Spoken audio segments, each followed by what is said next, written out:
Merry Jolly Christmas Eve Eve. I'm going to read The Night Before Christmas by Clement Moore, but illustrated by Tommy DePaula.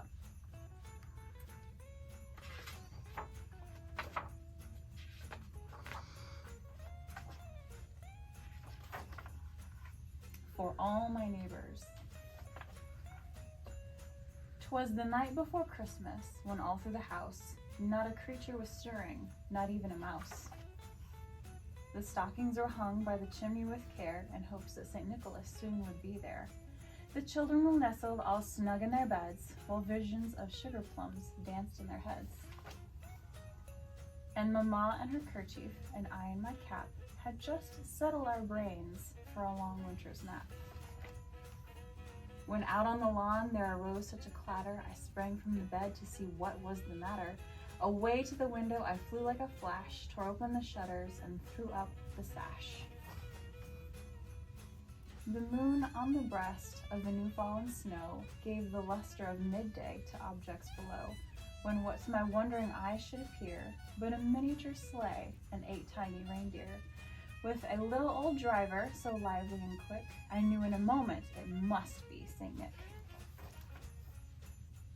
More rapid than eagles his courses they came, and he whistled and shouted and called them by name. Now Dasher, now Dancer, now Prancer and Vixen, on Comet, on Cupid, on Donder and Blitzen, to the top of the porch, to the top of the wall. Now dash away all.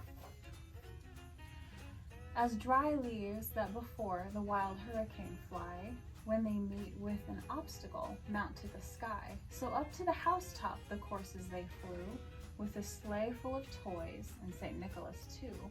And then in a twinkling I heard on the roof the prancing and pawing of each little hoof. As I drew in my head and was turning around, down the chimney St. Nicholas came with a bound. He was dressed all in fur from his head to his foot, and his clothes were all tarnished with ashes and soot. A bundle of toys he had flung on his back, and he looked like a peddler just opening his pack. His eyes, how they twinkled, his dimples, how merry. His cheeks were like roses, his nose like a cherry. His droll little mouth was drawn up like a bow, and the beard of his chin was as white as the snow. The stump of his pipe he held tight in his teeth, and the smoke it encircled his head like a wreath. He had a broad face and a little round belly that shook when he laughed, like a bowl full of jelly.